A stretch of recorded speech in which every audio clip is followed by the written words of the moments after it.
Fresh drama in the 2024 presidential race is raising questions over whether Donald Trump and Kamala Harris will actually debate next month. Two campaigns are at a stalemate, we are told, over the rules. Sources tell CNN that Trump's team wants microphones muted when a candidate is not speaking, but the Harris campaign wants the mics left on. And Trump posted scathing remarks about ABC and some of its journalists over the weekend, asking, quote, "Why would I do the debate against Kamala Harris on that network?"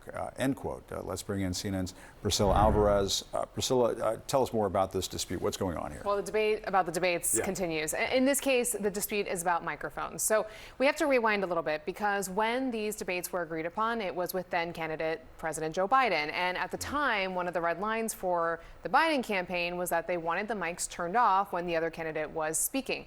Well, now it's different with the Harris campaign. They actually want to keep the mics on for the duration of the presidential debate. That is not what the Trump campaign wants. Their pushback being that the rules were already agreed upon. But here is what the campaign is saying in a statement. It says, quote, "The vice president is ready to deal with Trump's constant lies and interruptions in real time. Trump should stop hiding behind the mute button." So they're clearly trying to needle him a little bit here as they try to get this dispute over the mics settled. Now, the Trump campaign has suggested that the Harris campaign has also wanted the candidates to be seated and have notes. That is not the case, according to the Harris campaign. This is very much about the microphones. Of course, they know this is a critical moment. This is another opportunity to put these two candidates in front of a large audience, for her to go toe-to-toe with former President Donald Trump, be in the same room with him.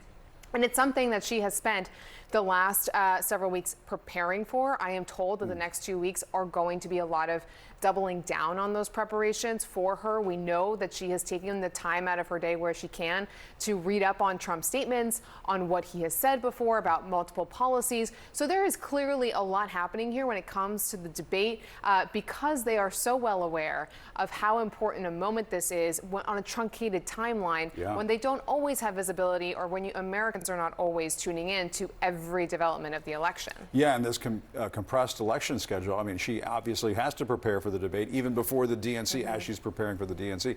And Priscilla, tell us about the fundraising numbers that the Harris campaign is announcing. These are pretty big numbers. They're big, they're historic, they're a record, and they're all something that the campaign is very pleased about. $500 million that they have raised over the last month, a big chunk, $82 million during the week of the DNC. The notable part about that $82 million is that a third of those are first-time donors, first-time contributors. This is something that the campaign has always latched onto, because it indicates for them some level of enthusiasm among voters if you have these first-time contributions. I will say, though, that part of the discussion happening within the campaign is how do you keep this momentum going, especially because they had so many big-time donors in the beginning of this, and they're going to have to seize on moments. And so that is part of the discussion that they're having, potentially splashy fundraisers in the future, but certainly they're feeling good about these numbers. I'll also note, Jim, that they already have plans for some of that. So at least $370 million of that going to TV and digital advertising between Labor Day and Election Day. So they are pouring money into that period of time, trying to take up as much space as possible. All right, Priscilla Alvarez, they have raked in a ton of dough since she ascended to the top of the ticket, no question. All right, thank you very much. Let's bring in Democratic strategist and CNN political commentator Maria Cardona and press advisor to former House Speaker John Boehner, Maura Gillespie. Ladies, thanks to both of you for being with us. I guess, Maria, reaction to you first. And I should note, I mean, the Trump campaign seems to be saying there's an issue over the mute button at the debate. But he was just asked about this a few moments ago. We're trying to cut the sound. We may play the sound before the end of this segment. But we do have it. All right, let's play it. Let's go ahead and play it. All right. Would you want the microphones muted in the debate whenever you're not speaking? We agreed to the same rules. I don't know. It doesn't matter to me. I'd rather have it probably on. But the agreement was that it would be the same as it was last time. In that case, it was muted. I didn't like it the last time, but it worked out fine. They're trying to change it. The truth is they're trying to get out of it because she doesn't want to debate. She's not a good debater. She's not a smart person. She doesn't want to debate. President Trump, how are you specifically preparing for the debate versus Harris? I'm not, really. I'm not spending a lot of time on it. I think my whole life I've been preparing for a debate. All right, and I just want to repeat, he said, quote, "We agreed to the same rules. I don't know. It doesn't matter to me." This was in response to the question, would you want the microphones muted? It doesn't matter to me. I'd rather have it probably on. I don't know what that means. The agreement was that it would be the same as it was the last time. I didn't like the last time, but it worked out fine. So Maria, it sounds as though what he's saying, and we just listened to this a few moments ago, is he's just fine how the mics are, if they're muted, if they're not muted, whatever. It sounds as though he's ready to do this debate. So what's going on here? You know, it's Donald Trump. You never know what he's going to say from one moment to the next. Yeah. You know, he hates all of the mainstream media. ABC is within that, the fake media. He said that earlier, which is why he said he didn't want to do the debate. And then there was this back and forth about the rules. But you know what fundamentally that says to me, Jim, what he just said, that it doesn't matter. It says to me that the real worry is with his team, because his team understands that when Donald Trump is unleashed, he is his own worst enemy, and that every time something comes out of his mouth, it alienates the voters that he needs to win. So I hope that he says yes, and he tells his team, yes, I want the mics on. This is what happens at the rallies when you have Republican strategists and advisors begging him to stick to teleprompter, to stick to the talking points, and to stick to the policy. They can say that until they're blue in the face.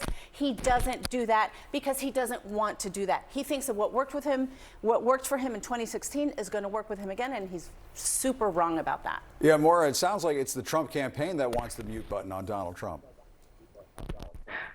Absolutely. And why wouldn't they? To Maria's point, I mean, it's really frustrating to watch him time and time again go off message and really derail what could be a really good opportunity for Republicans down ballot. The House is looking to grow their majority. The Senate could possibly flip. But with Donald Trump out there talking about crowd sizes and how good looking he thinks he is, that's not helpful. And again, using this press conference opportunity to talk about which should have been about Afghanistan and what happened to those 13 service members, he still went back on this message that his campaign clearly is asking him to talk about that he doesn't seem to care about, because I don't think he really does care about the debate, about being president. He wants just to be in front of his MAGA world to espouse this, authority over them and to show the control he has. He could say the most contradicting things and they will still nod their heads and support him. Yeah, I mean, Maria, one of the things I've learned about Donald Trump over the years is he does like to play games with these debates. I mean, he has this Truth Social post. Yeah. I mean, that appears to be setting the stage for him to withdraw from the debate. Why would I do the debate against Kamala Harris on that network? And so is it about the mics? Is it about ABC? Obviously the people at ABC are terrific journalists, so they would do an excellent debate.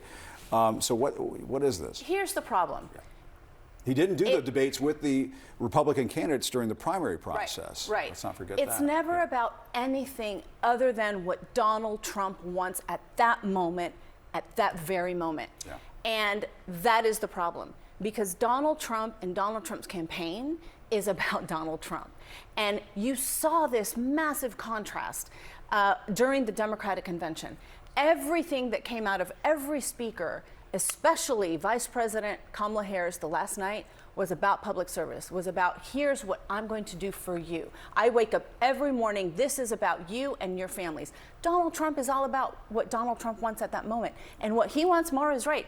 He wants the world to see that he has control over his campaign, over his MAGA supporters. Yeah. He doesn't care about anything else. He said, he was asked, how are you preparing for the debate? He says, I'm not really. So, I mean, he thinks, he doesn't care. My experience covering him is that he thinks he can wing it. But I do want to play a little bit, because Trump was just asked whether he would appoint RFK Jr. To a cabinet post after RFK Jr. endorsed Donald Trump last Friday. Let's listen to that, talk about it on the other side. Are you considering RFK Jr. as your health secretary if you're reelected? Well, we haven't talked about it, but he knows a lot about the subject, and he's really been well received by the party, I will tell you. He's a great guy. Maura, not exactly knocking it down that RFK Jr. may be a part of a future Trump administration. And obviously we should note, RFK Jr., a vaccine skeptic. I mean, a vaccine denier for a large part of recent memory. Yeah, this is one hard to believe that they didn't have this conversation, because I'm fairly confident that's what RFK Jr. was doing by endorsing Trump, was to ensure he would get a cabinet position should Trump be elected. So again, I'm just going to parse that there with that caveat. But I do think that this is, again, a sign of what Donald Trump has done, and again, making it about himself, what we're talking about, but it does not reflect what the Republican Party down ballot is looking forward to. Again, they're focused on the economy, on safety and security, and the House and Senate really need to distance themselves and focus on the policy issues, because what's happening at the top of the ticket for Republicans, which, you know, I'm a Republican and it's largely our own fault, right? We let Donald Trump be our candidate again. But they need to distance themselves, because if they have any chance in November, it can't be with the erratic behavior of Donald Trump. He is honestly rattled by Kamala Harris. He keeps talking about Biden because he is worried about the fact that he is also aging, and that what happens if he loses and the party throws him out. So he's trying to get ahead of things by really, again, hitting spaghetti at the wall on so many different levels. But it's showing his decline, honestly, and the party needs to take back their own narrative and the message.